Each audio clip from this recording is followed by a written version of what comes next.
Your car has over 100 sensors right now, measuring temperatures, pressures, positions, airflow, wheel speed, even the chemicals in your exhaust.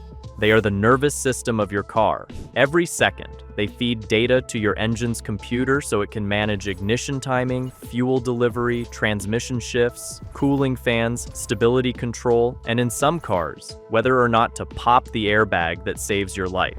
When they work, you never think about them. When they fail, some just turn on an annoying light. Others kill your engine at 70 miles per hour with zero warning. And one of them, one specific sensor, is the only sensor in automotive history that actively tries to accelerate your car against your will. Today, we are ranking every critical car sensor from F tier, the ones that cost you money but never kill anyone, all the way up to S tier, the ones that have literally ended lives and changed federal law. If you think you know which sensor is the deadliest, you are probably wrong. Alright, let us start at the very bottom, F tier. These are the sensors that fail the most but hurt you the least. The oxygen sensor.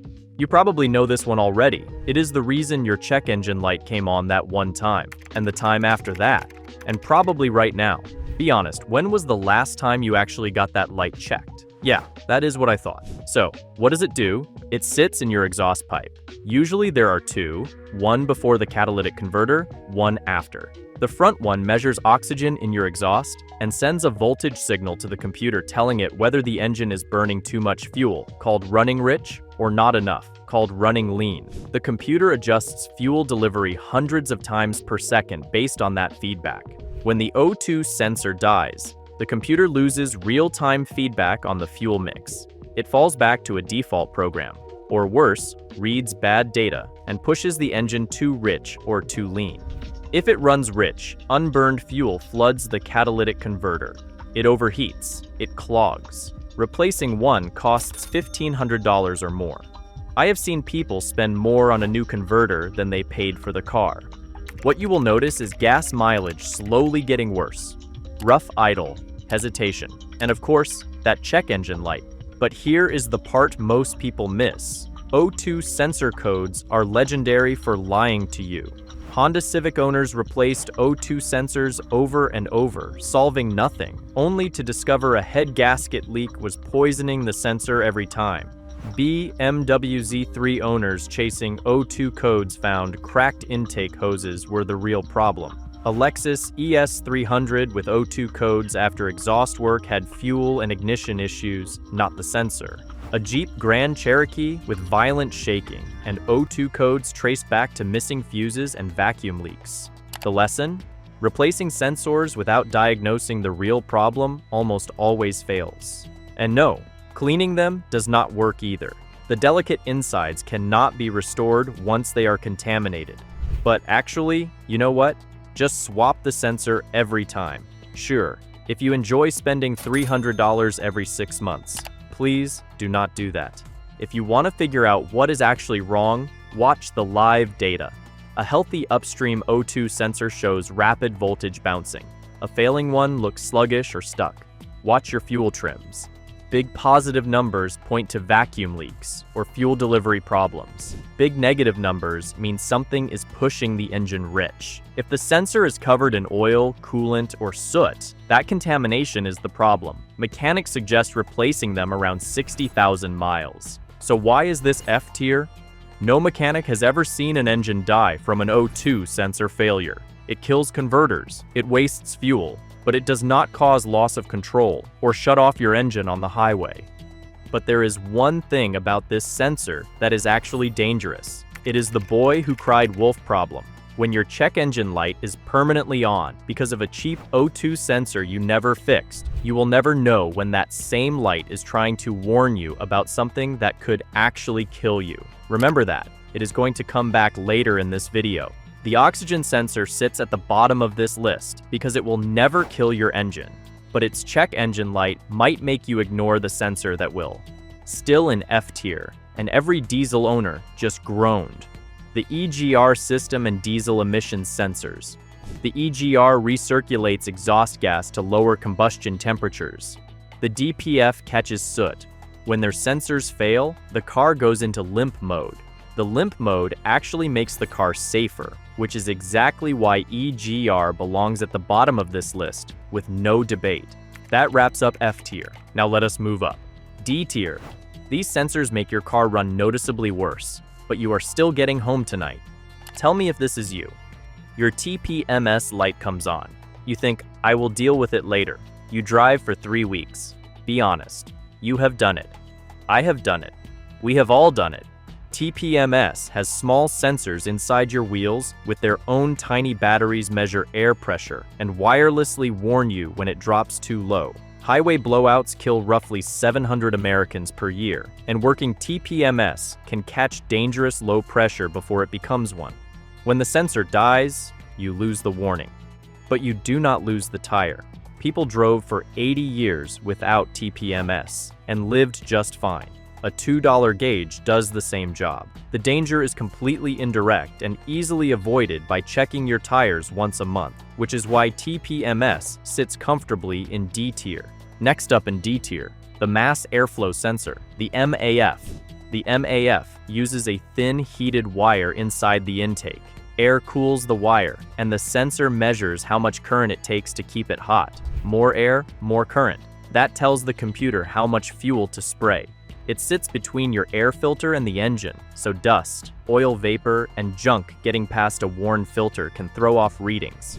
When the MAF fails, you get rough idle, surging, stalling, bad mileage, and loss of power. But here is what tells you how dangerous it is. When the computer loses the MAF signal, it has a backup fuel map.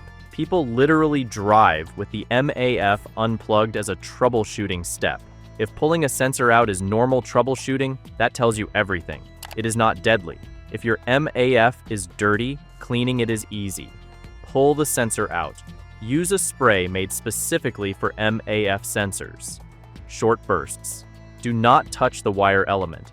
Let it dry completely. Do not use random cleaners or blow compressed air directly at it. If you damage that tiny wire, you need a whole new sensor. Your car runs like garbage, but you can still drive it home. That is D tier. Now we step up to C tier. This is where real mechanical damage enters the picture. These sensors can kill engines, but modern engineering has built safety nets that usually prevent the worst from happening. There is a microphone bolted to your engine block, and its only job is to listen for the sound of your engine tearing itself apart. That is the knock sensor. Engine knock happens when fuel ignites too early. If nobody catches it, it will crack pistons and blow the engine apart. The knock sensor picks up those vibrations and tells the computer to pull back the spark timing before real damage happens. One useful test is tapping the engine block near the sensor with something metal. A working sensor picks up that vibration, and the computer pulls back the timing. You can see it happen in the live data. If you are seeing multiple knock sensor codes at the same time, that almost always points to a shared wiring issue, not two sensors dying at once. But here is what keeps this out of the dangerous tiers. When the knock sensor fails, most modern computers automatically pull back the timing as a safety measure. You lose power, but the computer is protecting the engine.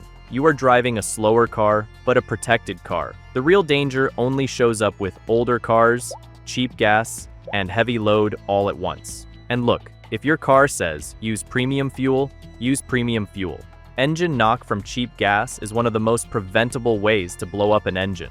Do not be that person. The computer's built-in protection turns a potential disaster into just an inconvenience. And that is what keeps the knock sensor in C tier. Also in C tier, and this one has a failure mode mechanics called the silent cook. Your engine overheats, your dashboard says everything is fine, and you have no idea until it is too late. Engine temperature sensors, coolant temperature, and oil temperature. These sensors tell the computer how hot your engine is running. The computer uses that data to control fuel delivery during cold starts, cooling fan timing, transmission shifts, and dashboard warnings. Here is the nightmare scenario. The coolant temperature sensor reads cold when the engine is actually overheating. The computer trusts it. Cooling fans never turn on. The dashboard gauge sits in the normal zone, and your engine is cooking itself in silence. Mechanics call it the silent cook. If the engine seizes at highway speed, you lose the ability to steer and brake normally. No warning that any of it was coming. Why only C tier? Most modern cars have a separate thermal switch for cooling fans that works independently of the computer sensor. That backup means one sensor failing is less likely to create an immediate, life-threatening situation.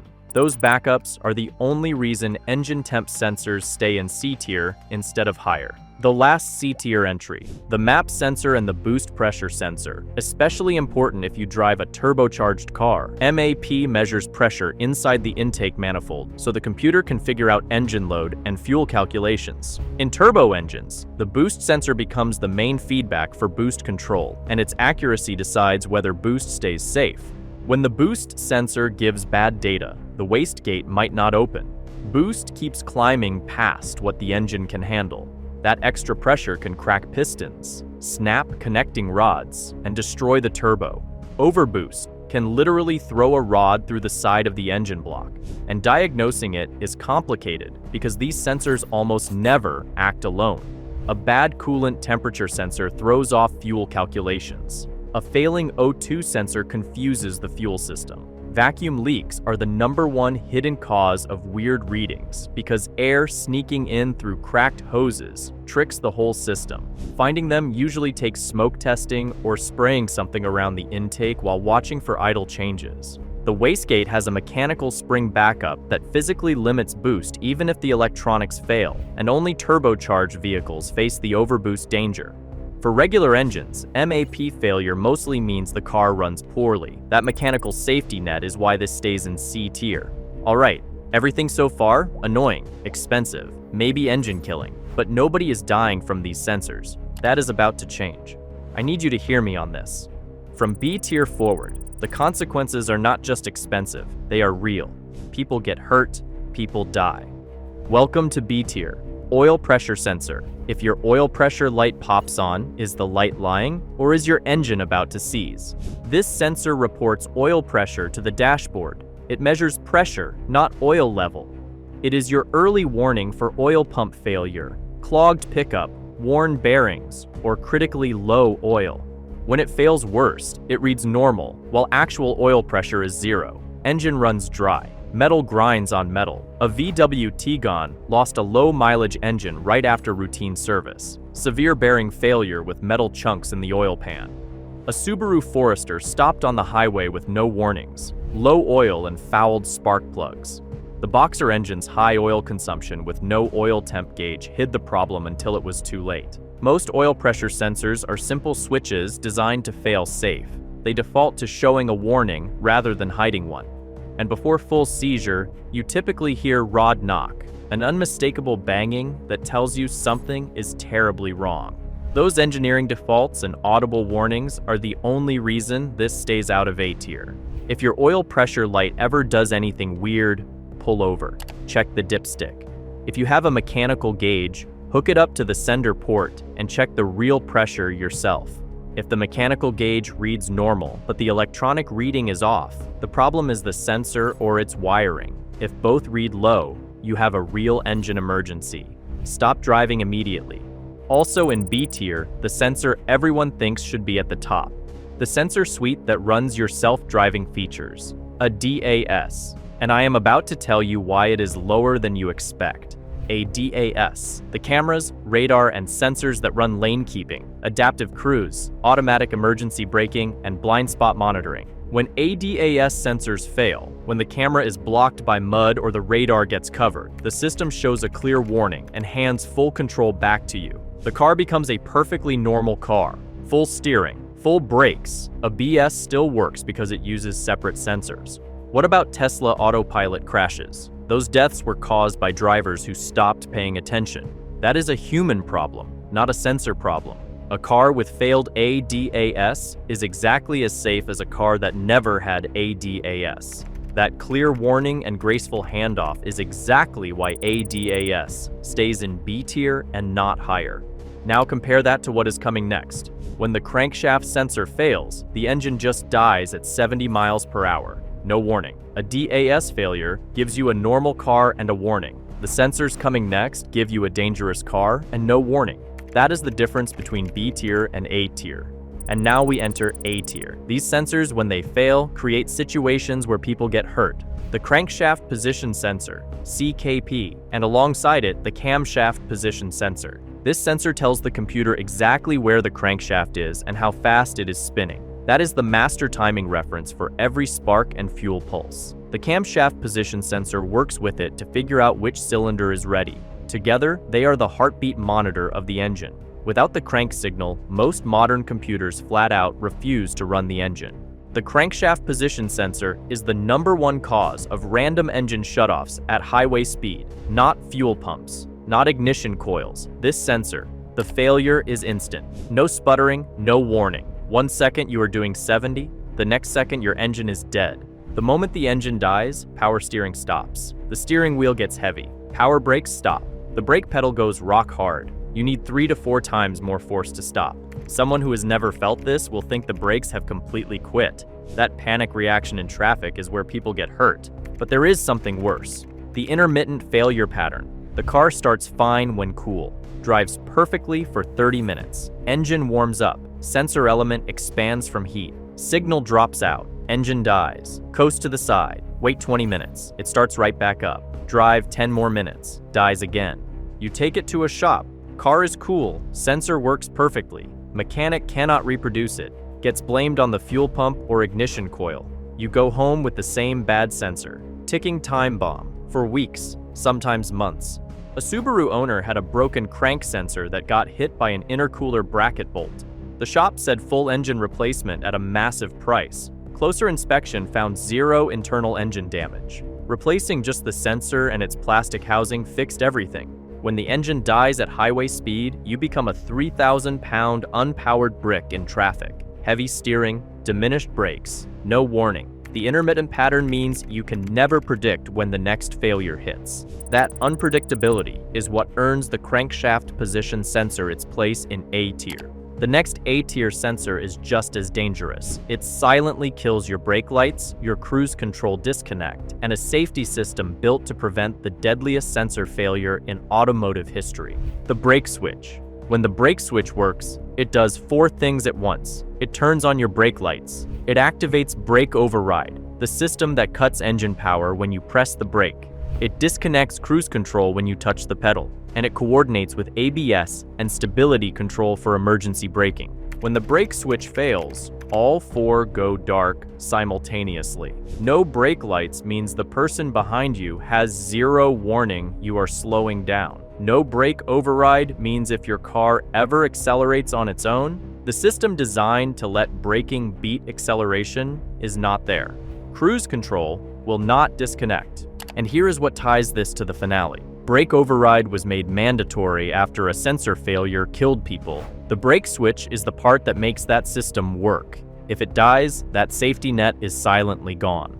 Multiple critical safety systems silently disabled with 0 warning. You do not know you lost brake lights until someone hits you from behind. You do not know you lost brake override until you need it in a panic. That silent, invisible failure across 4 systems at once is what makes the brake switch A tier. Now the last A tier group. Wheel speed sensors, yaw rate sensors, lateral acceleration sensors, the stability sensor suite. Individual speed sensors measure how fast each wheel is spinning. The yaw rate sensor measures how much the car is rotating. The lateral acceleration sensor measures side-to-side forces. Together, they power ABS, traction control, and electronic stability control. ESC alone reduces fatal single-car crashes by 49% and fatal rollovers by 72%. More lives saved every year by stability control than by airbags. Let that sink in. When these sensors fail, unlike ADAS, you get no warning and no polite handoff. The ABS light might come on, but most drivers do not understand what losing ABS means until they are panic braking on a wet road and the wheels lock up instead of pulsing. The car slides instead of stopping straight. Traction control disappearing means hitting the gas on a slippery surface sends the wheels spinning out of control instead of managing the power. Stability control disappearing means a hard steering correction during an emergency lane change creates an uncontrollable slide instead of the invisible brake corrections that ESC normally applies to keep you straight. And here is the part that really gets me. Every time you corrected in an emergency, electronic stability control was secretly helping. Every time you braked hard on a wet surface, ABS was pulsing the brakes hundreds of times per second. You did not know it was doing it. You just thought you were a good driver. When these sensors fail, all of that vanishes. You will brake with the same force, steer with the same confidence, and the car will not respond the way you expect. Silent failure, a car that is measurably less safe, and a driver whose instincts were built on systems that just vanished. That invisible loss of the safety net you never knew you were relying on is what makes the stability sensor suite A tier. We are at the top. S tier. There are only 2 entries here. Both of them have literally ended lives and changed how cars are built. And they earned this spot for fundamentally different reasons. Crash sensors and airbag sensors. Most people only think about airbags when they see a crash test video. You watch the dummy slam forward, the bag pops out, and you think, okay, that is just a bag of air. But what you never think about is the sensor that decided to pop it and how fast that decision had to happen. Crash sensors are tiny impact detectors spread throughout your car. Front bumper, side pillars, near the center. They measure the violence of a crash. Their decision window is measured in single-digit milliseconds. The airbag has to start inflating before your body has even finished moving forward. There is no second chance, no backup plan. And here is what makes this different from everything else on this list. Every other sensor failure gives you some kind of clue. Your engine sputters, your brakes feel weird, a light comes on. With the airbag sensor, there is nothing. It either works or it does not. And you will never know which one until you are in a crash. When the sensor works, the airbag fires and reduces driver death by roughly 30%. When it fails, the airbag just does not fire. A crash that should have been survivable becomes fatal. The airbag sensor earned S tier because there is no middle ground. It is the only sensor failure where the physics of the crash decide whether you live or die, not you. And now, the other S tier. The sensor that does not just fail to protect you, it fights you. The throttle position sensor and pedal position sensor. This is the one. The sensor we have been building towards since the first minute. The airbag sensor earned S tier because it fails to protect you. This one earns it for a far more terrifying reason. It does not just fail, it fights you. Every other sensor on this list is passive. The throttle position sensor, when it fails in its worst way, makes your car accelerate against your will. It does not just remove protection, it creates the danger. In older cars, a physical steel cable connected your gas pedal to the engine. You pushed the pedal, the cable pulled a flap open, air flowed in. If the sensor died, the cable still worked. Modern cars got rid of that cable. They use drive-by-wire. Your foot pushes a pedal sensor. The computer reads that signal. The computer tells a motor to open or close the throttle electronically. Multiple sensors check each other, and the computer runs constant tests to make sure everything adds up. When the sensors disagree, the system cuts throttle power or enters limp mode. That layered checking is the engineering wall between you and unintended acceleration. What happened with Toyota between 2009 and 2011 is the single most important sensor crisis in the history of cars. Toyota recalled millions of vehicles because of unintended acceleration. Floor mats trapping the pedal, sticky pedal assemblies, and the terrifying question of whether the electronic throttle itself could command acceleration without the driver doing anything. Government investigations, congressional hearings, and independent engineers all examined it. The evidence pointed to mechanical causes and driver pedal mix-up as the main factors. Toyota paid massive fines, recalled millions of cars, and their leadership was called before Congress. And if you think this is ancient history, a 2024 Toyota Venza owner reported sudden surging into a tree while slowing into a parking spot. Dealer inspections said the data showed gas pedal depression. The owner and witnesses said the brake was being pressed. This is still happening, but the consequence was permanent. Brake override became mandatory across the entire auto industry. This sensor failure literally changed the law and forced every manufacturer to redesign how the gas pedal and brake interact. And the brake switch we talked about, if it fails, that safety system is silently disabled. If you suspect throttle issues, first check the mechanical freedom of the throttle and gas pedal. Clean the throttle body to remove carbon buildup that causes sticking. Check the pedal return spring and floor mat clips. Only then go after the electronics and wiring. Electrical interference from bad grounds or signals bleeding between unrelated systems has been documented to produce random voltage spikes that the computer reads as legitimate pedal input.